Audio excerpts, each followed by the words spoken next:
It is June 2026, and a few days ago, something happened that has never happened before in the history of financial markets. A rocket company went public on the Nasdaq and raised $75 billion in a single day, the largest IPO in the history of the stock market. A company valued at $2 trillion. A company that employs fewer people than Walmart and generates less revenue than Apple. And yet investors lined up around the block to hand it their money. But here is what nobody in the financial press is telling you about SpaceX. The rockets are losing money. Not breaking even, not marginally unprofitable, losing money. The Falcon 9, the most successful commercial rocket in history, the machine that has made SpaceX a household name, the vehicle that has launched more payloads than any rocket on Earth, is part of a division that posted an operating loss in 2025. The thing that made SpaceX famous is not what makes SpaceX valuable, and understanding the difference between those two things is the only way to understand why yesterday's IPO was either the most rational investment decision of the decade or the most expensive piece of hype since the dot-com bubble. Corby Larry here.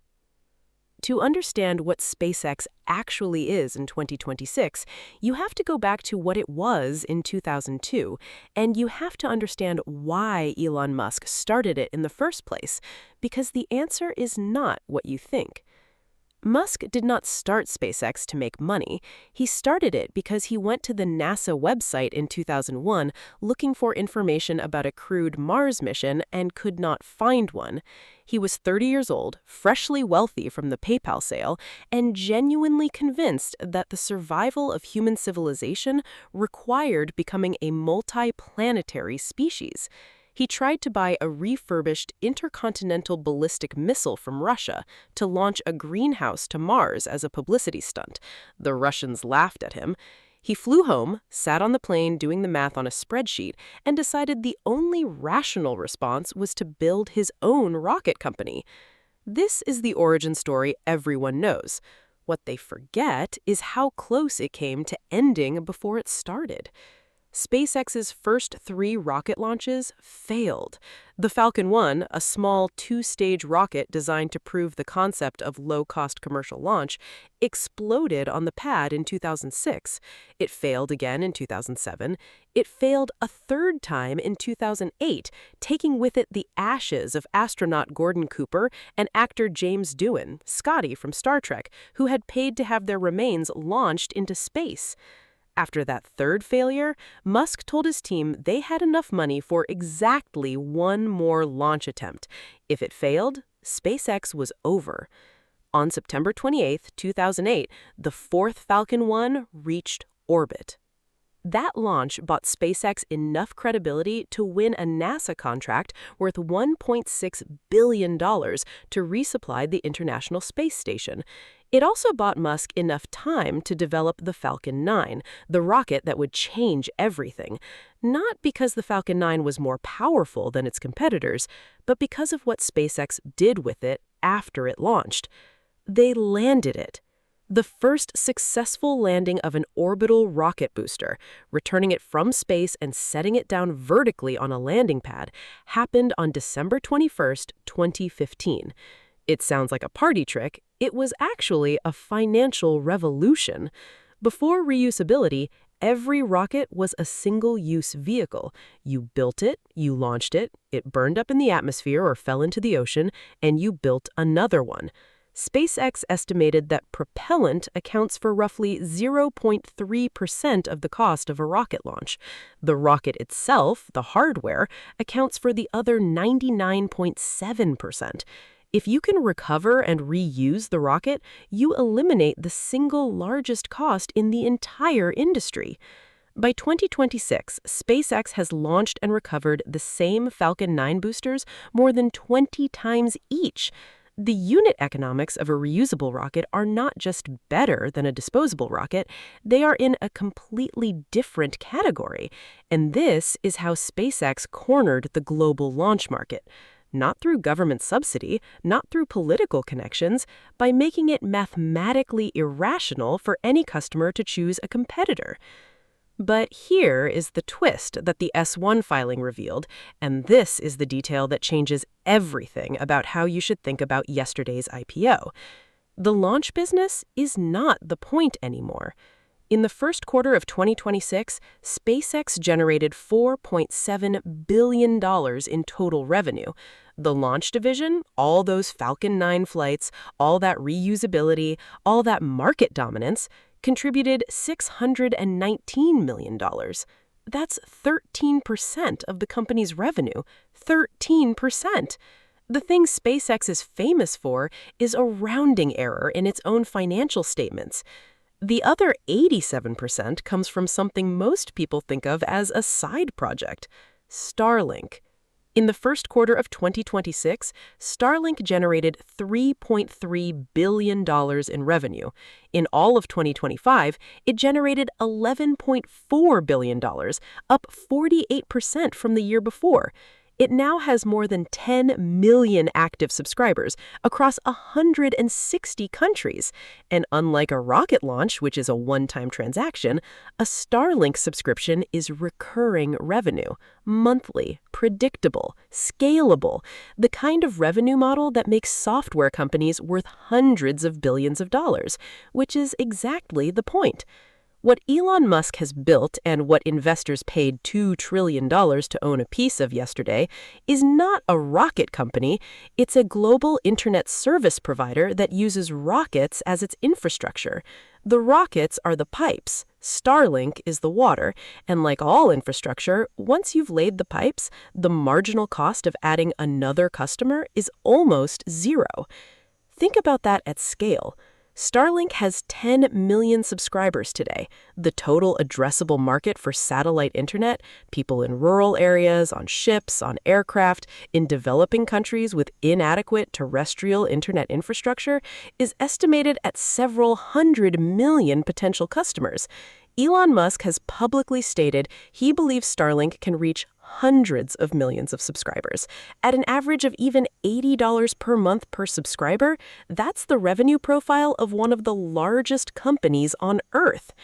And the rockets make it defensible. SpaceX can launch Starlink satellites for a fraction of what it would cost any competitor because SpaceX owns the rockets, reuses them, and has years of operational refinement in the launch process. The cost advantage is not temporary, it's structural. Any company that wants to compete with Starlink has to first build a rocket company competitive with SpaceX. That's a decade of work and tens of billions of dollars before you launch a single subscriber. This is the business. This is why the valuation is $2 trillion, not the rockets, the network effects of a global broadband constellation that becomes more valuable with every satellite launched and every subscriber added and every year that passes without a credible competitor. But the S-1 filing revealed something investors need to sit with carefully. SpaceX is not profitable. Not at the company level. Despite Starlink's extraordinary margins, the connectivity division generated $4.4 billion in operating profit in 2025. The overall company posted a net loss because in February 2026, SpaceX acquired xAI, Elon Musk's artificial intelligence company, and folded it into SpaceX's operations. xAI posted an operating loss of $6.35 billion in 2025. It spent $12.7 billion on AI infrastructure, data centers, chips, computing clusters. That spending is ongoing. In the first quarter of 2026 alone, xAI lost another $2.47 billion. So what you are buying when you buy SPCX is not a profitable company. You are buying a bet that Starlink subscriber growth continues at its current trajectory, a bet that Starship, SpaceX's next-generation fully reusable rocket, still in development, delivers on its promise of dramatically lower launch costs and opens new markets, a bet that XAI's losses eventually convert into an AI business that justifies the investment, and a bet that Elon Musk, who also runs Tesla, also runs the social media platform X, and whose relationship with the United States government is complicated in ways that create genuine regulatory risk, remains focused enough on SpaceX to execute across all of these simultaneously. Morningstar analysts wrote in their pre-IPO report that uncertainty is very high when it comes to SpaceX's business, and that its governance profile under Musk is complicated. The company faces substantial risks related to strategic execution, technological evolution, market dynamics, regulations, AI build-out, and key person dependency. That last one matters more for SpaceX than for almost any other company on Earth. SpaceX without Elon Musk is a very different proposition from SpaceX with him. None of this means the IPO was irrational. It means it is a high-conviction bet on a specific future, a future where satellite internet becomes the dominant broadband infrastructure for the underserved majority of the world's population, a future where reusable rockets make the cost of accessing space cheap enough to unlock entirely new industries, a future where the company that lays that infrastructure first captures most of the value. That future may well arrive. SpaceX is better positioned to build it than anyone else on Earth. The question, the only question that matters for anyone who bought SPCX yesterday, is whether $2 trillion is the right price to pay for that future today. The last time a company went public at a valuation this disconnected from its current earnings, the year was 1999. Some of those companies went on to become the most valuable businesses in history. Amazon, Google, the foundational infrastructure of the modern economy. Others took your money and disappeared. SpaceX is not a .com. Its rockets are real, its satellites are in orbit, its subscribers are paying their bills every month.